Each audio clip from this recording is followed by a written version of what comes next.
नमस्कार, मैं हूं मोहम्मद आसिफ और आप देख रहे हैं एसपीएन 9 न्यूज।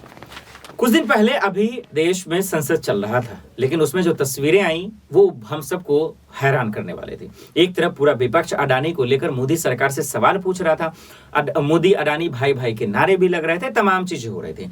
इसके बाद जब देश के प्रधानमंत्री नरेंद्र मोदी की बात आई तो लोग बेसब्री से इंतजार कर रहे थे कि शायद वो अडानी या बजट पे जिक्र करेंगे। बजट पे उन्होंने जिक्र भी किया, वित्त मंत्री निर्मला सीतारमण जी का भी जिक्र किया, लेकिन अडानी पे उन्होंने मुंह नहीं खोला। उसके बाद विपक्ष और भी उग्र हो गया और भी डेंजर हो गए। और उसके बाद कांग्रेस की तरफ से इमरान प्रतापगढ़ी आते हैं सामने, जो सबसे यूथ नेता भी माने जा रहे हैं और सबसे ज्यादा हमलावर रहते हैं। भरी सभा में लोगों के बीच में कैसे सरिया मोदी जी के सामने किस तरीके से मोदी सरकार का कच्चा चिट्ठा खोल रहे हैं, एक पॉइंट टू पॉइंट कैसे अपनी बातों को रख रहे हैं। पहले गौर से ध्यान से आप सुनिए, फिर आपको समझ में आएगा कि मोदी सरकार कैसे लोगों को गुमराह करने की साजिश बना रही है, कैसे एक जाल बनाया जा रहा है और इस जाल में कैसे लोग फंसते चले आ रहे हैं। तो पहले सुनिए, फिर आगे बात करते हैं। गौर से देखिए। बजट पेश किया जाता है, उसमें जो अल्पसंख्यकों का बजट है उसमें 38% की कटौती की जाती है और फिर कहा जाता है कि हम सबका साथ सबका विकास का दावा कर रहे हैं। ये कौन सा सबका साथ सबका विकास का दावा है? मदरसों के जो शिक्षक हैं उनका कई साल से उनको वेतन नहीं दिया गया है। हमारे पास उनके फोन आते हैं, वो कहते हैं कि हमारी बात सदन में उठाइए, हम भूखों मर रहे हैं, हमारे घरों में चूल्हे नहीं जल रहे। हम जब उनकी बात यहां करें तो विरोध, लेकिन बातें क्या हैं? सबका साथ सबका विकास, सबका साथ सबका विकास। एक नारा सुनाई पड़ेगा कि सबका साथ सबका विकास। ये कैसा सबका साथ सबका विकास है? मैं सदन से ये पूछना चाहता हूं कि यहां सत्र चल रहा है उपसभापति महोदय, और इसी संसद से महज 800 मीटर की दूरी पर जंतर मंतर पर खड़े होकर के कार्यक्रम आयोजित होता है अभी 4 दिन पहले, और एक व्यक्ति वहां खड़ा होकर के सीधे आह्वान करता है कि ईसाइयों और मुसलमानों को काटना कब शुरू करोगे। सीधे आह्वान करता है। और सभापति उपसभापति महोदय, मैं पूछना चाहता हूं कि दिल्ली पुलिस उस पर कोई कार्रवाई नहीं करती, उल्टा जो मीडिया उसको दिखाने का प्रयास करती है उनको नोटिस भेजा जाता है। ये कौन सा सबका साथ सबका विकास है उपसभापति महोदय?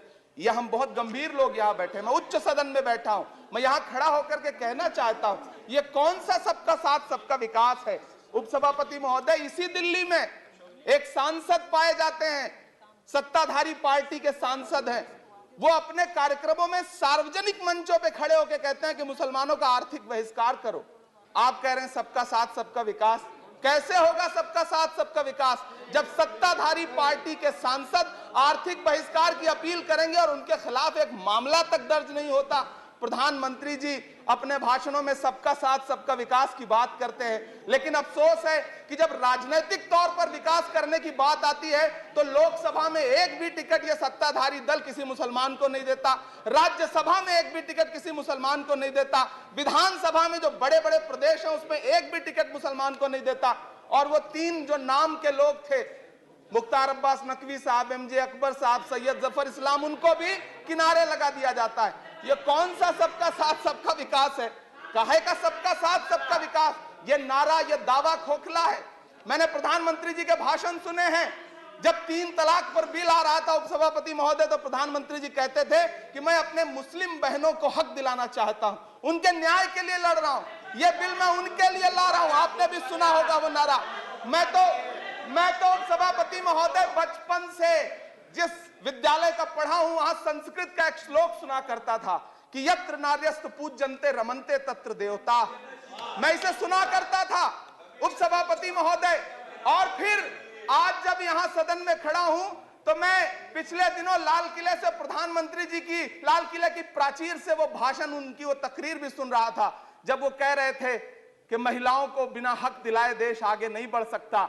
जब वो लाल किले की प्राचीर से ये बात बोल रहे थे तो उस भाषण के महज 2.5-3 घंटे बाद उनके गृह राज्य गुजरात में बिल्किस बानो के आरोपी रिहा किए जा रहे थे। उसी दिन उन्हें माला पहनाया जा रहा था, उनका सम्मान किया जा रहा था। ये कौन सा सबका साथ सबका विकास है उपसभापति महोदय? मैं तो आपसे कहना चाहता हूं कि जो प्रधानमंत्री जी का इंटरव्यू ले, जो फिल्मी स्टार, जो उनसे पूछे कि आप आम चूस के खाते हैं कि काट के खाते हैं, उसके लिए तो रेड कारपेट बिछा है।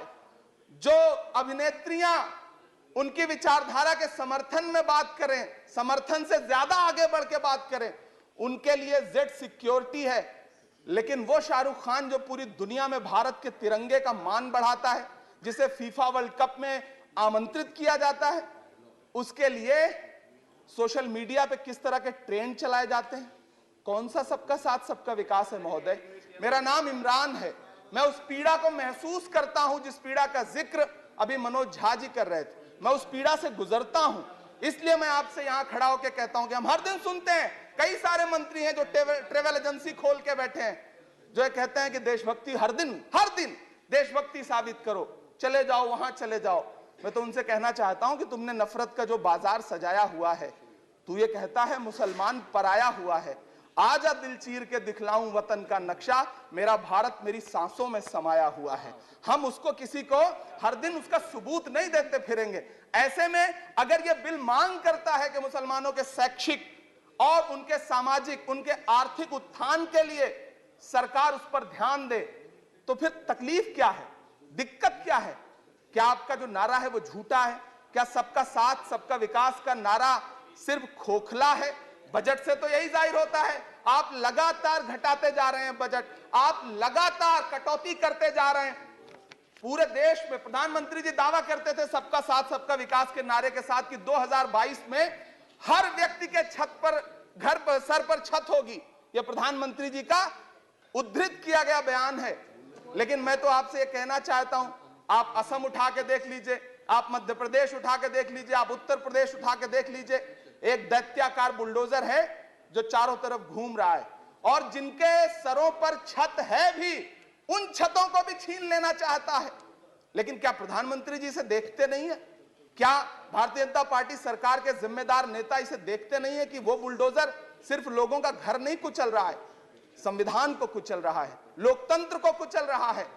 गुवाहाटी हाई कोर्ट की वो का स्टेटमेंट सुनिए आप, पटना के एक जज साहब का स्टेटमेंट सुनिए आप, फिर अदालतों का क्या काम रह जाता है? ऐसे में सबका साथ सबका विकास कैसे माना जाए? उपसभापति महोदय, मैं तो आपसे ये कहना चाहता हूं कि पूरी दुनिया में कहीं भी जब कोई अल्पसंख्यक सफल होता है, किसी उच्च पद पर पहुंचता है, तो हम सारे लोग, हमारे तमाम साथी खुश होते हैं। ऋषि सुनक जब प्रधानमंत्री बनते हैं तो भारत में जश्न मनाया जाता है, मुझे खुशी होती है।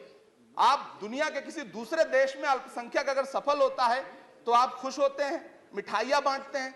लेकिन अपने देश में अल्पसंख्यकों के खिलाफ किस किस तरह के नारे इसी दिल्ली और उसके इर्द गिर्द लगाए जाते हैं, क्या वो हम नहीं सुनते हैं? और अगर सुनते हैं, और अगर पाकिस्तान आपके लिए जिंदाबाद होगा, हमारे लिए हिंदुस्तान जिंदाबाद है, भारत जिंदाबाद है। मैं आपसे ये कहना चाहता हूं, आपसे ज्यादा देशभक्त हूं मैं भारत का इमरान हूं, मैं भारत का इमरान हूं महोदय, मुझे बोलने दें। बाहर भी नहीं बोलने देंगे, यहां भी नहीं बोलने देंगे, ये कौन सी प्रवृत्ति है? उपसभापति महोदय, मैं आपसे ये कहना चाहता हूं, ये जो साझी विरासत, अभी आदरणीय हमारे साथी राकेश सिन्हा जी बात कर रहे थे कि साझी विरासत अल्पसंख्यक बहुसंख्यक में बांटना नहीं है। मैं उनसे कहना चाहता हूं कि आदरणीय जरा सोशल मीडिया पे तो बहुत एक्टिव रहते हैं, रोज चैनलों पर भी बैठते हैं, चैनलों पे होने वाली डिबेट का स्तर देखिए। उसको रोकने के लिए हमारी सरकार रत्ती भर भी कोई कदम उठाना चाहती है? नहीं उठाना चाहती, बढ़ावा देती है। ये जो जहरीली बातें करने वाले चैनल हैं, उनके जो प्रमुख एंकर हैं, उनको सुरक्षाएं दी जाती हैं, उनको रोका नहीं जाता। कौन सा सबका साथ सबका विकास है? ये बिल जिस चीज की बात कर रहा है, अभी राकेश सिन्हा जी कह रहे थे कि प्रधानमंत्री जी ने कहा तिरंगा यात्रा निकालिए।